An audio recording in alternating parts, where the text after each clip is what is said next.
जय श्री राम। श्री रामचरितमानस का पंचम सोपान सुंदरकांड का हिंदी में अनुवाद ध्यानपूर्वक सुने, जिससे संपूर्ण कार्य संपन्न होते हैं। जय श्री राम। शांत, सनातन, प्रमाणों से परे, निष्पाप, मोक्ष रूप परम शांति देने वाले ब्रह्मा, शंभु और शेष जी से निरंतर सेवित, वेदांत के द्वारा जानने योग्य, सर्वव्यापक, देवताओं में सबसे बड़े, माया से मनुष्य रूप में दिखने वाले, समस्त पापों को हरने वाले, करुणा की खान, रघुकुल में श्रेष्ठ तथा राजाओं के शिरोमणि श्री राम कहलाने वाले जगदीश्वर की मैं वंदना करता हूँ। हे रघुनाथ जी, मैं सत्य कहता हूँ और फिर आप सबके अंतरात्मा ही हैं। सब जानते ही हैं कि मेरे हृदय में दूसरी कोई इच्छा नहीं है। हे रघुकुल श्रेष्ठ, मुझे अपनी निर्भरा अर्थात पूर्ण भक्ति दीजिए और मेरे मन को काम आदि दोषों से रहित कीजिए।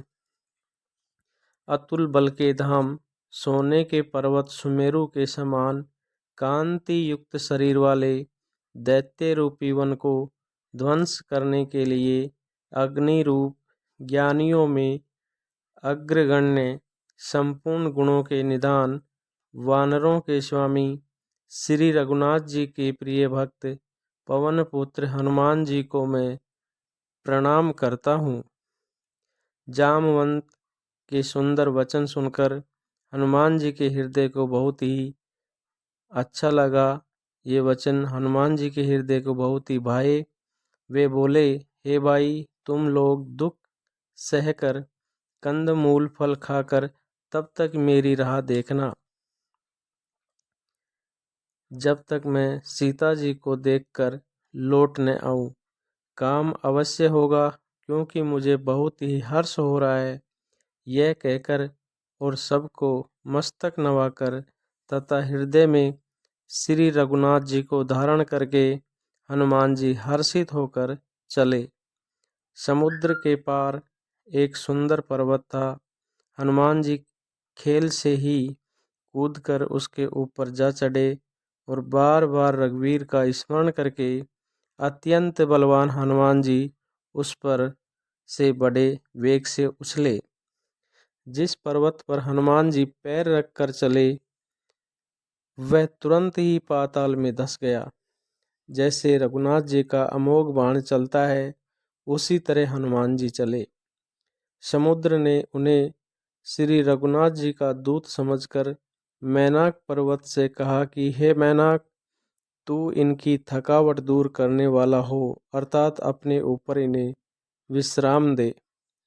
हनुमान जी ने उसे हाथ से छू दिया, फिर प्रणाम करके कहा, हे भाई, रामचंद्र जी का काज किए बिना मुझे विश्राम कहाँ।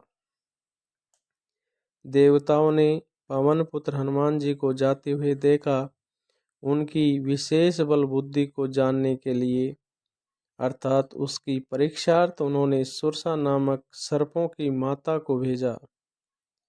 उसने आकर हनुमान जी से यह बात कही, आज देवताओं ने मुझे भोजन दिया है। ये वचन सुनकर पवन पुत्र हनुमान जी ने कहा, श्री राम जी का कार्य करके मैं लौट आऊं और सीता जी की खबर प्रभु को सुना दूं, तब मैं आकर तुम्हारे मुंह में घुस जाऊंगा, तुम मुझे खा लेना। हे माता, मैं सत्य कहता हूँ, अभी मुझे जाने दे। जब किसी भी उपाय से उसने जाने नहीं दिया, तब हनुमान जी ने कहा, तो फिर मुझे खा न लो। उसने योजन भर 4 कोस में मुंह फैलाया।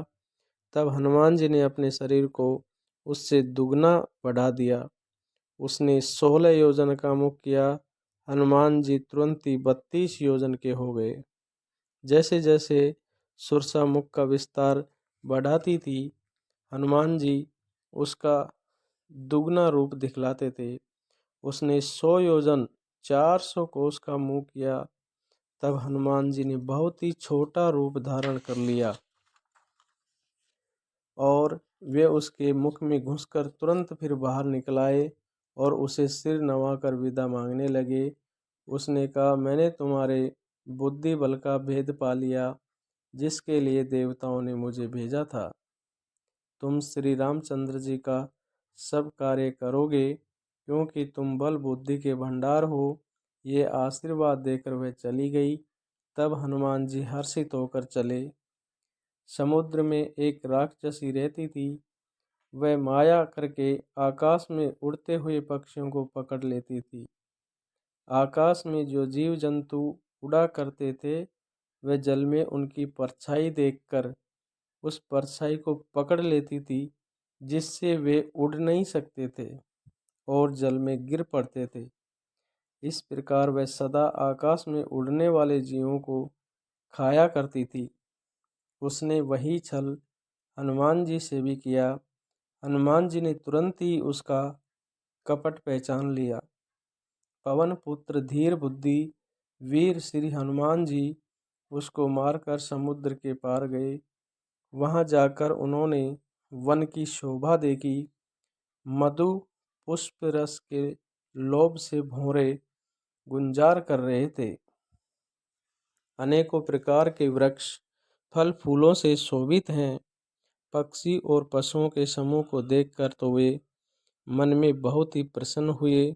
सामने एक विशाल पर्वत देखकर हनुमान जी भय त्याग कर उस पर दौड़कर जा चढ़े। शिव जी कहते हैं, हे उमा, इसमें वानर हनुमान जी की कुछ बड़ाई नहीं है। ये प्रभु का प्रताप है, जो काल को भी खा जाता है। पर्वत पर चढ़कर उन्होंने लंका देखी। बहुत ही बड़ा किला है, कुछ कहा नहीं जाता। वह अत्यंत ऊंचा है, उसके चारों ओर समुद्र है। सोने के परकोटे का परम प्रकाश हो रहा है। विचित्र मणियों से जड़ा हुआ सोने का परकोटा है।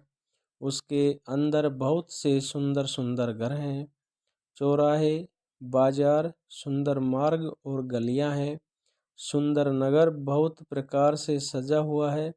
हाथी घोड़े खच्चरों के समूह तथा पैदल और रथों के समूह को कौन गिन सकता है। अनेक रूपों के राक्षसों के दल हैं। उनकी अत्यंत बलवती सेना वर्णन करते नहीं बनती। वन बाग उपवन फुलवाड़ी तालाब कुएं और बावड़ियां शोभित हैं। मनुष्य नाग देवताओं और गंधर्वों की कन्याएं अपने सौंदर्य से मुनियों के भी मनों को मोह लेती हैं। कहीं पर्वतों के समान विशाल शरीर वाले बड़े ही बलवान मल्ल पहलवान गरज रहे हैं। वे अनेकों अखाड़ों में बहुत प्रकार से भिड़ते और एक दूसरे को ललकारते हैं। भयंकर शरीर वाले करोड़ों योद्धा यत्न करके नगर की चारों दिशाओं में रखवाली करते हैं। कहीं दुष्ट राक्षस भैंसों, मनुष्यों, गायों, गधों और बकरों को खा रहे हैं। तुलसीदास ने इनकी कथा इसीलिए कुछ थोड़ी सी कही है कि ये निश्चय ही श्री रामचंद्र जी के बाण रूपी तीर्थ में शरीरों को त्याग कर परम गति पावेंगे। नगर के बहुसंख्यक रखवालों को देखकर हनुमान जी ने मन में विचार किया कि अत्यंत छोटा रूप धरूं और रात के समय नगर में प्रवेश करूं। हनुमान जी मच्छर के समान छोटा सा रूप धारण कर नर रूप से लीला करने वाले भगवान श्री रामचंद्र जी का स्मरण करके लंका को चले। लंका के द्वार पर लंकनी नाम की एक राक्षसी रहती थी। वह बोली, मेरा निरादर करके बिना मुझसे पूछे कहाँ चला जा रहा है। हे मूर्ख, तूने मेरा भेद नहीं जाना। जहाँ तक चोर है वे सब मेरे आहार हैं। महाकपि हनुमान जी ने उसे एक घूंसा मारा, जिससे वह खून की उल्टी करती हुई पृथ्वी पर लुढ़क पड़ी। वह लंकनी फिर अपने को संभाल कर उठी और डर के मारे हाथ जोड़कर विनती करने लगी। वह बोली, रावण को जब ब्रह्मा जी ने वर दिया था तब चलते समय उन्होंने मुझे राक्षसों के विनाश की यह पहचान बता दी थी कि जब तू बंदर के मारने से व्याकुल हो जाए तब तू राक्षसों का संहार हुआ जान लेना।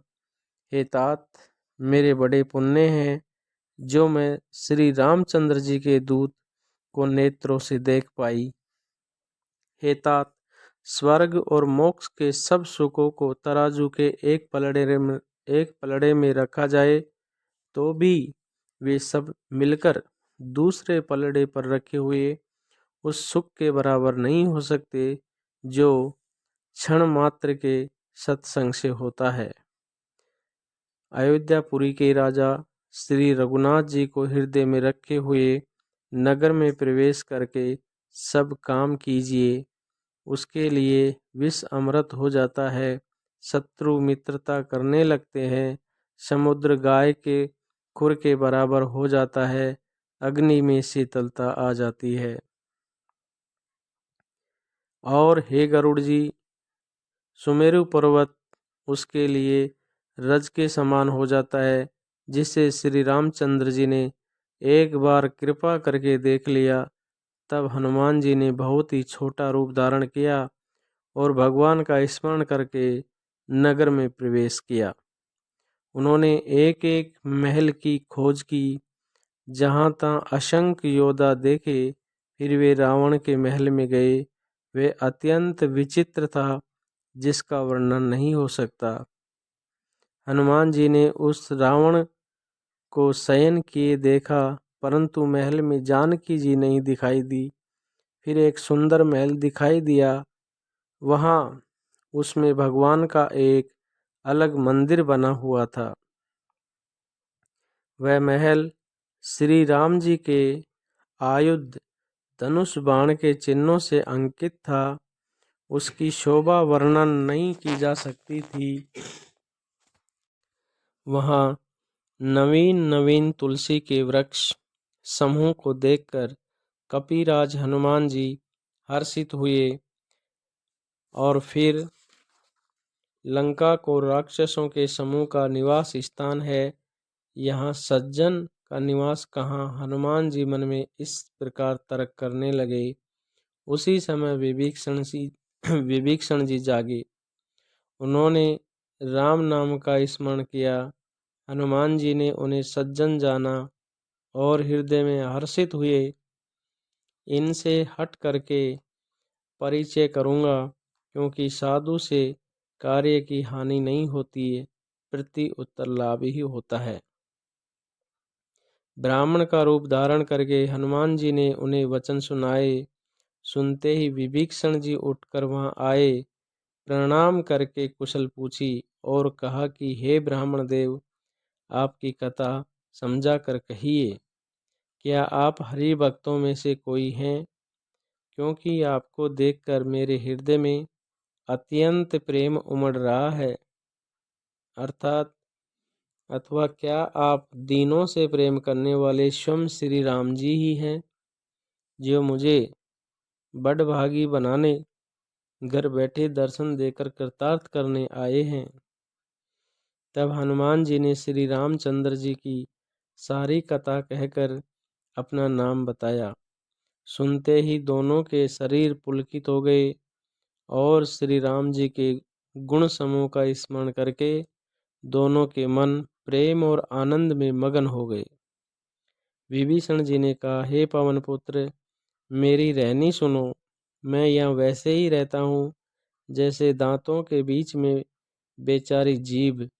हे तात, मुझे अनाथ जानकर सूर्य कुल के श्री रामचंद्र जी क्या कभी मुझ पर कृपा करेंगे?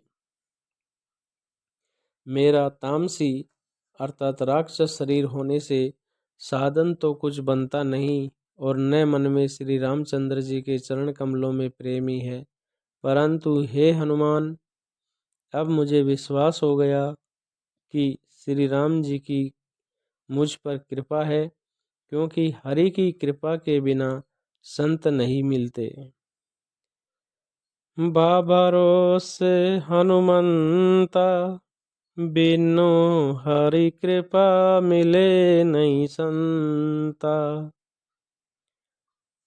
जब रघुवीर ने कृपा की तभी तो आपने मुझे हट करके अपनी ओर से दर्शन दिए। हनुमान जी ने कहा, हे विभीषण जी, सुनिए, प्रभु की यही रीति है कि वे सेवक पर सदा ही प्रेम किया करते हैं। भला कहिए, मैं ही कौन बड़ा कुलीन हूँ, चंचल वानर हूँ और सब प्रकार से नीच हूँ। प्रातःकाल जो हम लोगों बंदरों का नाम ले तो उसे दिन उस दिन उसे भोजन न मिले। हे सखा सुनिए, मैं ऐसा अधम हूँ, पर श्री रामचंद्र जी ने तो मुझ पर भी कृपा की है। भगवान के गुणों का स्मरण करके हनुमान जी के दोनों नेत्रों में प्रेम अश्रु का जल भर आया। जो जानते हुए भी ऐसे स्वामी को भुलाकर भटकते फिरते हैं, वे दुखी क्यों न हो। इस प्रकार श्री राम जी के गुण समूह को कहते हुए उन्होंने अनिर्वचनीय शांति प्राप्त की। फिर विभीषण जी ने श्री जानकी जी जिस प्रकार वहाँ रहती थी वह सब कथा कही। तब हनुमान जी ने कहा, हे भाई सुनो, मैं जानकी माता को देखना चाहता हूँ। विभीषण जी ने माता के दर्शन की सब युक्तियाँ कह सुनाई। तब हनुमान जी विदा लेकर चले। फिर वहीं पहले का सा मशक शरीर रूप धारण कर वहां गए जहां अशोक वन के जिस भाग में सीता जी रहती थी। सीता जी को देखकर हनुमान जी ने उन्हें मन ही मन प्रणाम किया। उन्हें बैठे ही बैठे रात्रि के चारों पहर बीत गए। शरीर दुबला हो गया है। सिर पर जटाओं की एक वेणी लट है। हृदय में रघुनाथ जी के गुण समूह का जाप स्मरण करती रहती है। श्री जानकी जी नेत्रों को अपने चरणों में लगाए हुए है, नीचे की ओर देख रही है और मन श्री राम के चरण कमलों में लीन है। जानकी जी को दीन दुखी देखकर पवन पुत्र हनुमान जी बहुत ही दुखी हुए। हनुमान जी वृक्ष के पत्तों में छिपे रहे और विचार करने लगे कि हे भाई, क्या करूं, इनका दुख कैसे दूर करूं। उसी समय बहुत सी स्त्रियों के साथ सज धज कर रावण वहां आया।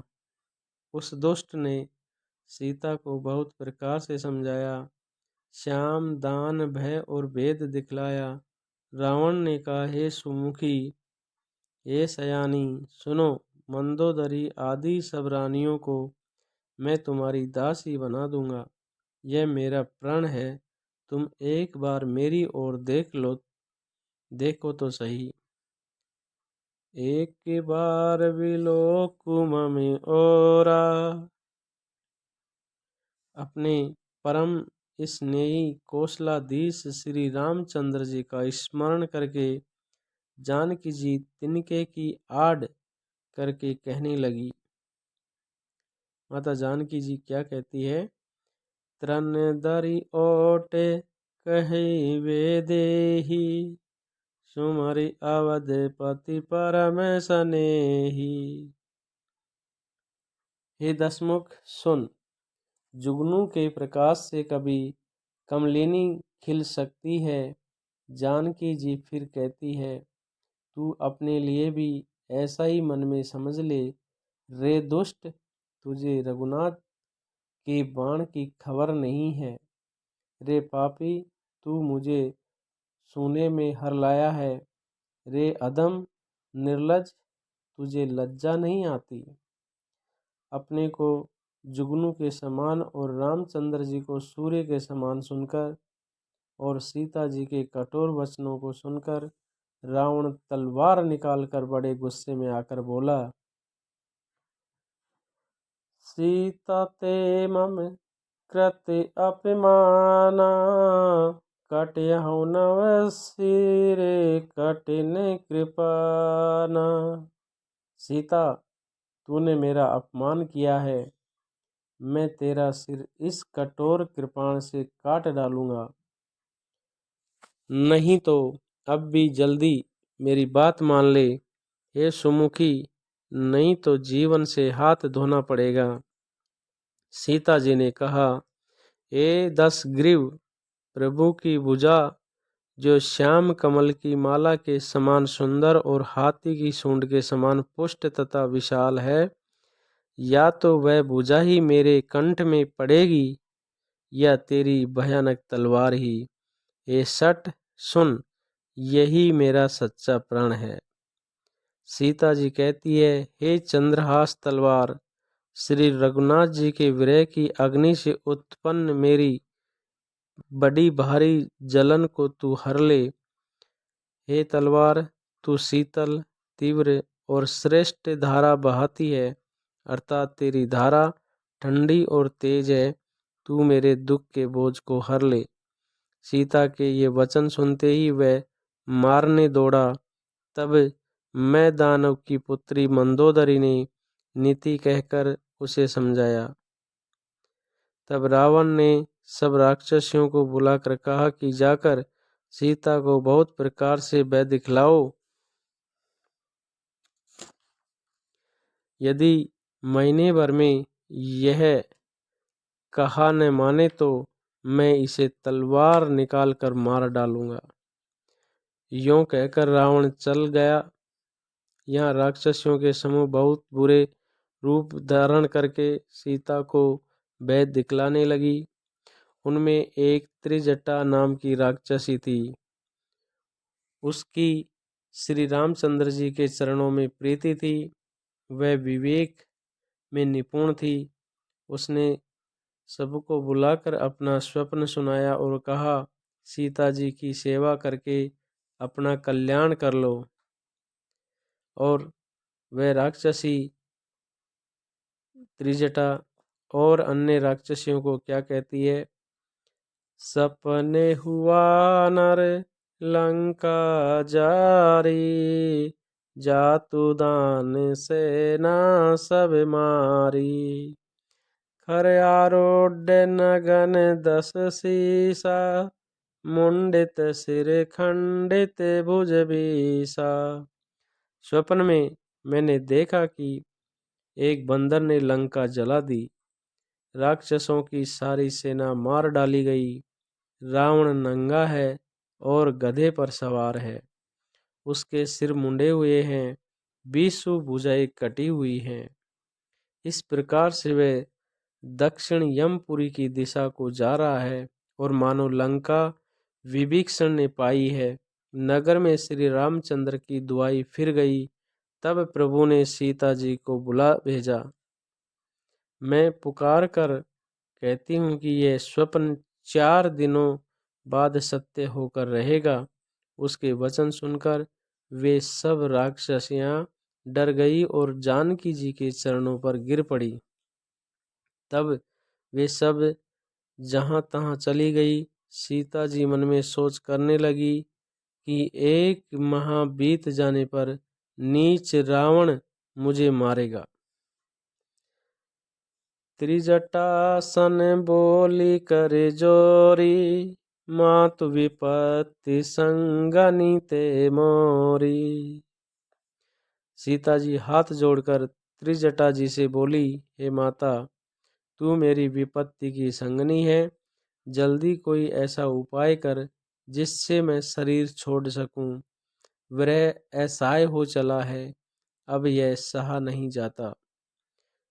काठ लाकर चिता बनाकर सजा दे, हे माता, फिर उसमें आग लगा दे। हे सयानी, तू मेरी प्रीति को सत्य कर दे। रावण की शूल के समान दुख देने वाली वाणी कानों से कौन सुने। सीता के वचन सुनकर त्रिजटा ने चरण पकड़कर उन्हें समझाया और प्रभु का प्रताप, बल और सुयश सुनाया। उसने कहा, हे सुकुमारी, सुनो, रात्रि के समय आग नहीं मिलेगी। ऐसा कहकर वह अपने घर चली गई। सीता जी मन ही मन कहने लगी, क्या करूं, विधाता ही विपरीत हो गया। न आग मिलेगी न पीड़ा मिटेगी। आकाश में अंगारे प्रकट दिखाई दे रहे हैं, पर पृथ्वी पर एक भी तारा नहीं आता। चंद्रमा अग्नि में है, किंतु वह भी मानो मुझे हतभागिनी जानकर आग नहीं बरसाता। हे अशोक वृक्ष, मेरी विनती सुन, मेरा शोक हर ले और अपना अशोक नाम सत्य कर दे। तेरे नए नए कोमल पत्ते अग्नि के समान हैं। अग्नि दे, विरह रोग का अंत मत कर, अर्थात विरह रोग को बढ़ाकर सीमा तक न पहुंचा। सीता जी को विरह से परम व्याकुल देखकर वह क्षण हनुमान जी को कल्प के समान बीता। तब हनुमान जी ने हृदय में विचार कर सीता के सामने अंगूठी डाल दी। मानो अशोक ने अंगारा दे दिया। यह समझकर सीता जी ने हर्षित होकर उठकर उसे हाथ में ले लिया। तब उन्होंने राम नाम से अंकित अत्यंत सुंदर एवं मनोहर अंगूठी देखी। अंगूठी को पहचान कर सीता जी आश्चर्यचकित होकर उसे देखने लगी और हर्ष तथा विषाद से हृदय में अकुला उठी। वे सोचने लगी, जीती को सकई अजय रघुराई, माया ते असिरा चिन्हई जाई। श्री रघुनाथ जी तो सर्वथा अजय हैं, उन्हें कौन जीत सकता है। और माया से, ऐसी माया के उपादान से सर्वथा रहित दिव्य चिन्ह में अंगूठी बनाई नहीं जा सकती। सीता जी मन में अनेक प्रकार के विचार कर रही थी। इसी समय हनुमान जी मधुर वचन बोले। सीता मन विचारे करे नाना, मधुर वचन बोले ओ हनुमाना। हनुमान जी क्या मधुर वचन बोलते हैं। रामचंद्र गुण बरने लागा, सुनतै सीता कर दुख भागा।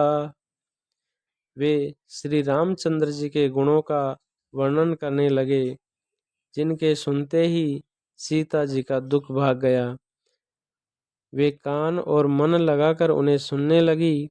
हनुमान जी ने आदि से लेकर सारी कथा कह सुनाई। सीता जी बोली, जिसने कानों के लिए अमृत रूप ये सुंदर कथा कही, वह हे भाई प्रकट क्यों नहीं होता। तब हनुमान जी पास चले गए। उन्हें देखकर सीता फिर कर मुख फेर कर देवता और दिक्पाल हाथ जोड़े बड़ी विनम्रता के साथ भयभीत हुए सब रावण की भौं ताक रहे थे। उसका रुख देख रहे हैं। उसका ऐसा प्रताप देखकर भी हनुमान जी के मन में जरा भी डर नहीं हुआ। वे ऐसे निशंक खड़े रहे जैसे सर्पों के समूह में गरुड़ निशंक निर्भय रहते हैं। हनुमान जी को देखकर रावण दुर्वचन कहता हुआ खूब हंसा। फिर पुत्र वध का स्मरण किया तो उसके हृदय में विषाद उत्पन्न हो गया। लंकापति रावण ने कहा, हे वानर, तू कौन है? किसके बल पर तूने वन को उजाड़ कर नष्ट किया है? क्या तूने कभी मुझे कानों से नहीं सुना? अरे सट, मैं तुझे अत्यंत निशाय देख रहा हूं। तूने किस अपराध से राक्षसों को मारा? रे मूर्ख, बता, क्या तुझे प्राण जाने का भय नहीं है? हनुमान जी ने कहा, सुनो रावण ब्रह्मांड निकाया, पाई जा सुबल वीर चति माया। हे रावण सुन, जिनका बल पाकर माया संपूर्ण ब्रह्मांड के समूह की रचना करती है, जिनके बल से 10 शीश ब्रह्मा विष्णु महेश सृष्टि का सर्जन पालन और संहार करते हैं, जिनके बल से सहस्त्र मुख वाले शेष पर्वत और वन सहित समस्त ब्रह्मांड को सिर पर धारण करते हैं, जो देवताओं की रक्षा के लिए नाना प्रकार की देह धारण करते हैं, और जो तुम्हारे जैसे मूर्खों को शिक्षा देने वाले हैं, जिन्होंने शिव जी के कठोर धनुष को तोड़ डाला और उसी के साथ राजाओं के समूह का गर्व चूर कर दिया, जिन्होंने खरदूषण त्रिशिरा और बाली को मार डाला, जो सब के सब अतुलनीय बलवान थे, जिनके लेश मात्र बल से तुमने समस्त चराचर जगत को जीत लिया, और जिनकी प्रिय पत्नी को तुम चोरी से हर लाए हो, मैं उन्हीं का दूत हूं। मैं तुम्हारी प्रभुता को खूब जानता हूँ। शस्त्र भाव से तुम्हारी लड़ाई हुई थी और बाली से युद्ध करके तुमने यश प्राप्त किया था। हनुमान जी के मार्मिक वचन सुनकर रावण ने हंसकर बात टाल दी। हे राक्षसों के स्वामी, मुझे भूख लगी थी, इसलिए मैंने फल खाए और वानर स्वभाव के कारण वृक्ष तोड़े। हे निशाचरों के मालिक, देह सबको परम प्रिय है। कुमार्ग पर चलने वाले दुष्ट राक्षस जब मुझे मारने लगे, तब जिन्होंने मुझे मारा उनको मैंने भी मारा। उस पर तुम्हारे पुत्र ने मुझको बांध लिया, किंतु मुझे अपने बांधे जाने की कुछ भी लज्जा नहीं है। मैं तो अपने प्रभु का कार्य किया चाहता हूँ। हे रावण, मैं हाथ जोड़कर तुमसे विनती करता हूँ, तुम अभिमान छोड़कर मेरी सीख सुनो। तुम अपने पवित्र कुल का विचार करके देखो और भ्रम को छोड़कर भक्त बिहारी भगवान को भजो। जो देवता राक्षस और समस्त चराचर को खा जाता है, वह काल भी जिनके डर से अत्यंत डरता है। उनके कदापि वैर न करो और मेरे कहने से जानकी जी को लौटा दो। तासु बयरु कबो नहीं कीजे, मोरे कहे जानकी दीजे। खर के शत्रु भगवान श्री राम शरणागतों के रक्षक और दया के समुद्र हैं। शरण जाने पर प्रभु तुम्हारा अपराध भुलाकर तुम्हें अपनी शरण में रख लेंगे। तुम श्री राम के चरण कमलों को हृदय में धारण करो और लंका का अचल राज्य करो। ऋषि पुलस्त्य जी का यश निर्मल चंद्रमा के समान है। उस चंद्रमा में तुम कलंक न बनो। राम नाम के बिना वाणी शोभा नहीं पाती। मद मोह को छोड़ विचार कर देखो। हे देवताओं के शत्रु, सब गहनों से सजी हुई सुंदर स्त्री भी कपड़ों के बिना शोभा नहीं पाती। राम विमुख पुरुष की संपत्ति और प्रभुता रही हुई भी चली जाती है और उसका पाना न पाने के समान है। जिन नदियों के मूल में कोई जल स्रोत नहीं है, अर्थात जिन्हें केवल बरसात का ही सहारा है, वे वर्षा बीत जाने पर फिर तुरंत ही सूख जाती हैं। हे रावण, सुनो, मैं प्रतिज्ञा करता हूं कि राम विमुख की रक्षा करने वाला कोई भी नहीं है। हजारों शंकर, विष्णु और ब्रह्मा भी श्री राम के साथ द्रोह करने वाले तुमको नहीं बचा सकते। मोह मूल भव सूल प्रद, त्यागऊं तुम अभिमान। भजऊ राम रघुनायक, कृपा सिंधु भगवान। मोह ही जिसका मूल है, ऐसे बहुत पीड़ा देने वाले तमरूप अभिमान का त्याग कर दो और रघुकुल के स्वामी कृपा के समुद्र भगवान श्री रामचंद्र जी का भजन करो। यद्यपि हनुमान जी ने भक्ति, ज्ञान, वैराग्य और नीति से सनी हुई बहुत ही हित की वाणी कही, तो भी वह महान अभिमानी रावण बहुत हंसकर बोला कि हमें यह बंदर बड़ा ज्ञानी गुरु मिला। रे दुष्ट, मृत्यु निकट आई खले तो ही, लागे सी अदम सिकावन मोही। उल्टा होई के हनुमाना, मति भ्रमे तोरे प्रकट में जाना। रे दुष्ट, तेरी मृत्यु निकट आ गई है। अदम, मुझे शिक्षा देने चला है। हनुमान जी ने कहा, इससे उल्टा ही होगा, अर्थात मृत्यु तेरी निकट आई है, मेरी नहीं। यह तेरा मति भ्रम बुद्धि का फेर है, मैंने प्रत्यक्ष जान लिया है। हनुमान जी के वचन सुनकर वह बहुत ही कुपित हो गया और बोला, अरे इस मूर्ख का प्राण शीघ्र ही क्यों नहीं हर लेते। सुनते ही राक्षस उन्हें मारने दौड़े। उसी समय मंत्रियों के साथ विभीषण जी वहां आ पहुंचते हैं। नाय शीस कर विनय बहुता, नीति विरोध न मारई दूता। उन्होंने सिर नवाकर और बहुत विनय करके रावण से कहा कि दूत को मारना नहीं चाहिए, यह नीति के विरुद्ध है। हे गोस्वाई, कोई दूसरा दंड दिया जाए। सबने कहा, भाई यह सलाह उत्तम है। यह सुनते ही रावण हंसकर बोला, अच्छा तो बंदर को अंग भंग करके लौटा दिया जाए। मैं सबको समझा कर कहता हूँ कि बंदर की ममता पुच्छ पर होती है, अतः तेल में कपड़ा डुबोकर उसे इसकी पूंछ में बांधकर फिर आग लगा दी जाए। कपि के ममता पुंछ पर, सबई कहूँ समुझाए। तेल बोरी पट बांध पुनी, पावक देहूं लगाए।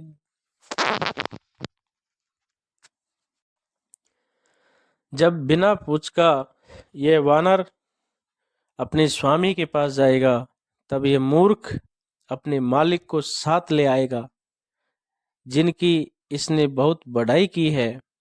मैं जरा उनकी प्रभुता को देखूं। ये वचन सुनते ही हनुमान जी मन में मुस्कुराए और मन ही मन बोले कि मैं जान गया, सरस्वती जी इसे ऐसी बुद्धि देने में सहायक हुई है। रावण के वचन सुनकर मूर्ख राक्षस वही पुच्छ में आग लगाने की तैयारी करने लगे। पूंछ के लपेटने में इतना कपड़ा और तेल लगा कि नगर में कपड़ा, घी और तेल नहीं रहा। हनुमान जी ने ऐसा खेल किया कि पूंछ बढ़ गई। नगरवासी लोग तमाशा देखने लगे। वे हनुमान जी को पैर से ठोकर मारते हैं और उनकी बहुत हंसी करते हैं। ढोल बजते हैं, सब लोग तालियां पीटते हैं। हनुमान जी को नगर में फिराकर फिर पूंछ में आग लगा दी। अग्नि को जलते हुए देखकर हनुमान जी तुरंत ही बहुत छोटे रूप में आ गए।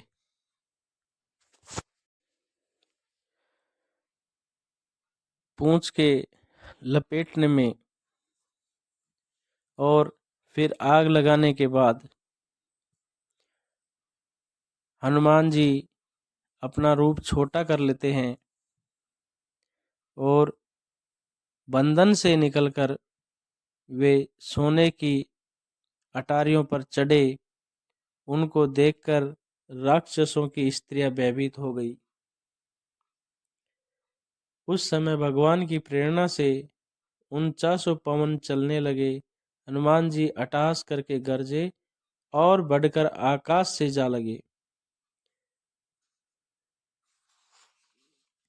देह बड़ी विशाल परंतु बहुत ही हल्की फुर्तीली है। वे दौड़कर एक महल से दूसरे महल पर चढ़ जाते हैं।